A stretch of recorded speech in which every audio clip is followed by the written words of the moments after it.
Jai Ho dance, song Dhoromete Dheer and vegetable rhymes.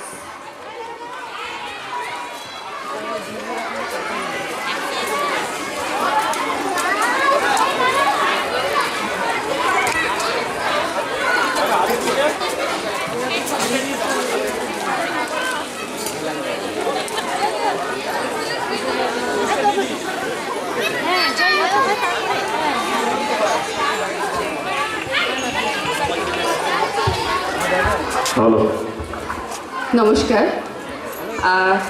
আজকের এই সন্ধ্যায় সমস্ত অভিভাবকবৃন্দকে আমার শুভেচ্ছা আর নমস্কার।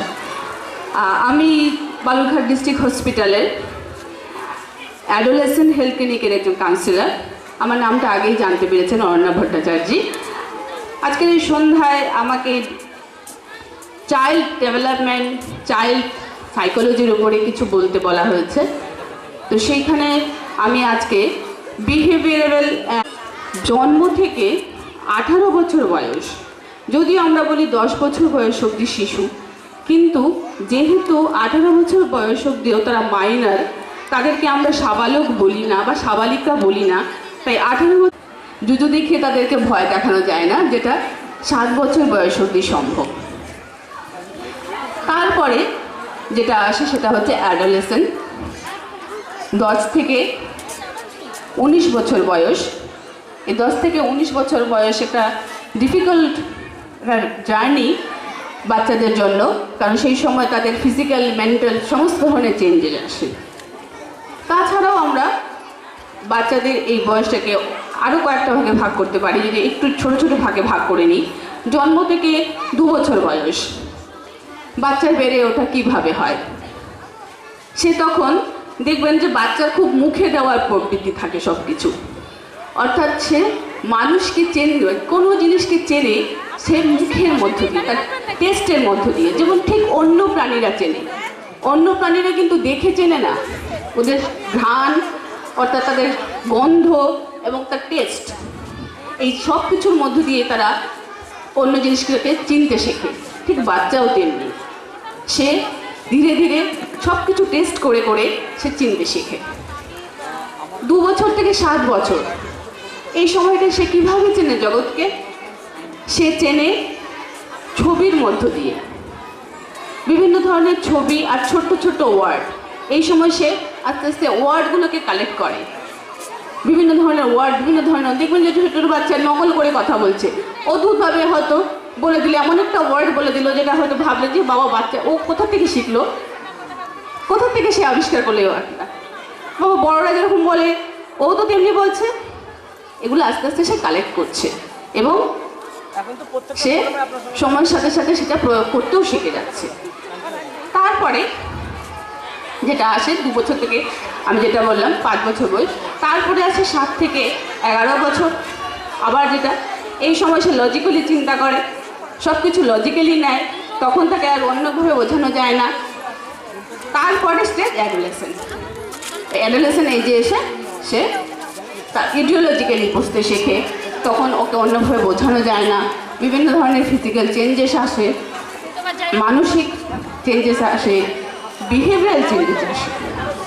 এইগুলোর মধ্য দিয়ে তারা ধীরে ধীরে ধীরে ধীরে বড় হয়।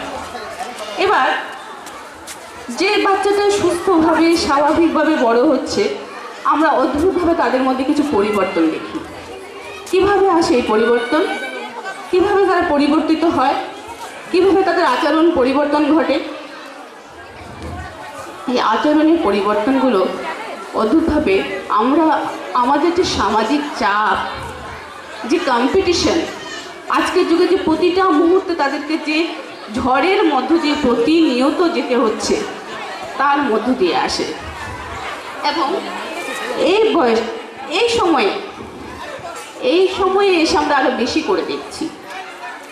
আমাদের ছোটোবেলায় হয়তো কাউন্সেলিংয়ের খুব কম দরকার ছিল, অথবা আমরা জানতামই না কাউন্সেলিং কী, কিন্তু এখন খুব দরকার। আমি একটা ছোট্ট উদাহরণ দিই। কিছুদিন আগে একটা স্কুলে গেছিলাম, সেখানে এরকম আমাকে কয়েক বাচ্চাকে কাউন্সেলিং করতে হয়েছে। তো সেখানে একটা বাচ্চা, সে আমার সাথে ফার্স্ট কথা বলছিল না, কি হয়েছে অনেক কিছু বলার পরে বললো, তোমাকে সব কথা বলা যায়? আমি বললাম, হ্যাঁ বাবা তুমি সব বলতে পারো আমাকে, তুমি বকবে না তো? বললাম, না বাবা আমি একদম বকবো না। তখন ও বলছে, জানো আমার না বন্ধু নেই। বললাম, তোমার স্কুলে তোমার ক্লাসে বন্ধু নেই? বললাম, না আমার কোনো বন্ধু নেই। আমার সবসময় যেন ওদের সাথে আমার কম্পিটিশন। আমাকে সবসময় যেন কিছু একটা জীব, সেটা জড় পদার্থ নয়। জড় পদার্থ যদি হয় তাহলে তার খাওয়া দাওয়ার দরকার নেই, আর সে যদি জীব হয় তাহলে তার খিদে পেলে সে নিশ্চয়ই খাবে। আর তাছাড়া যদি সে না খেয়ে থাকে তাহলে দেখতে হবে তার মধ্যে কোনো প্রবলেম হচ্ছে, সে কিছু একটা সমস্যায় আছে। সেই সমস্যাটাকে কি খুঁজুন, সেই সমস্যার আগে সমাধান করুন, তার মধ্য দিয়েই এই ফিডিং ডিসঅর্ডার সমস্যাটা সারবে। তো বাচ্চা খেতে চায় না, এটা কিন্তু এতে একটা সমস্যা। আবার যদি আমরা দেখি সাধারণভাবে, তাহলে দেখতে হবে যে এটার সমস্যা লুকিয়ে আছে কোথাও আমাদের আশেপাশে। তাই জোর না করে তার আগে সমস্যাটা বোঝার চেষ্টা করার। সেকেন্ড যেটা আসে হ্যাবিট ডিসঅর্ডার, অর্থাৎ বিভিন্ন ধরনের হ্যাবিট, দাঁত খোটা, আঙুলের নখগুলো খুঁটে ফেলছে, হ্যাঁ, তারপর হচ্ছে চুল ছেঁড়া, ভুরু ছেঁড়া, হ্যাঁ, এগুলো হচ্ছে একটা মানসিক অশান্তি থেকে। সে কিছু অশান্তি থেকে রিলিফ পেতে চায়, কোনো টেনশন থেকে রিলিফ পেতে চায়, সে রিলিফ পাওয়ার জন্যই সে এই ধরনের হ্যাবিটগুলোকে তৈরি করেছে।